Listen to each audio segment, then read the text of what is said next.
I don't know if I have any like experiences with an angel or a demon, but let me tell you one experience that I had.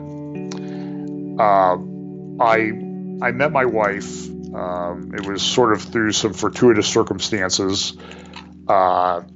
She had been in college, and she was actually engaged to be married before we met. And about 3 months before the wedding, her fiance was killed in a car accident.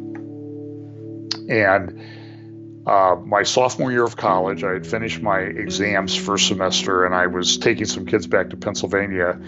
And so I had a little bit of time, and I went over to the library, and I picked up the Grace Brethren Missionary Herald. I was so bored, I'm reading this church magazine. And in it was this article called Lord, I Love You More. And it was an article by Pam, my wife, about her experience, about what happened when her fiance David had died, and how that, he was 19 or 20 years old.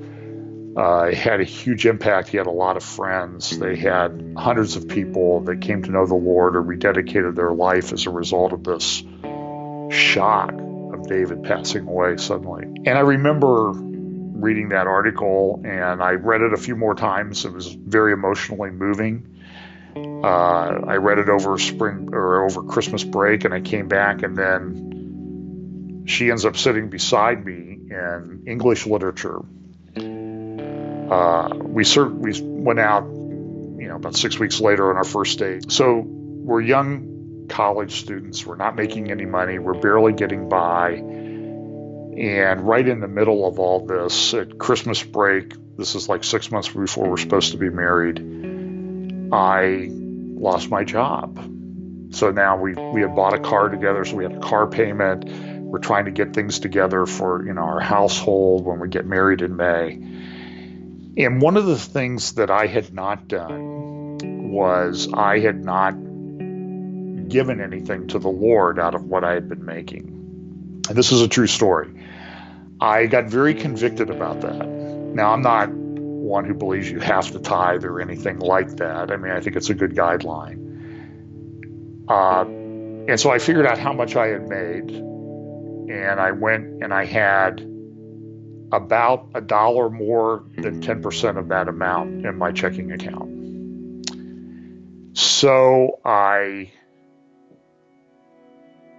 on faith, I wrote a check for all but about $1 that left $1 in my checking account.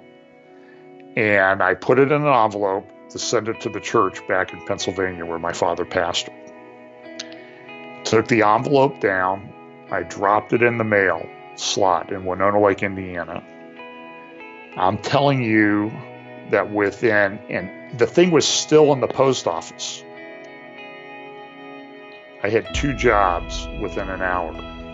God is faithful, and sometimes he brings you sort of to the end. And I mean, there I am. I mean, I'm 20 years old. I'm getting married. I have no job. I'm trying to figure out how I'm going to make my car payment and that type of thing. But God provided. And really, I think, a miraculous way. So I don't have any great stories of a miracle healing or anything like that, but I can only tell you that time and time again, God has shown to me that he's faithful in many ways. And I learned that lesson. I learned that from Pam because she had written that story. I mean, she was 20 years old. She had all this future that she'd planned with this guy, and then he was gone suddenly, unexpectedly, and then I came on the scene, and it was. I just think that we need to trust the Lord. You are faithful to the Lord; He will be faithful to you. Now, it may not work out the way you want, because His ways are not our ways, but God will show you in a big way that he's involved in your life.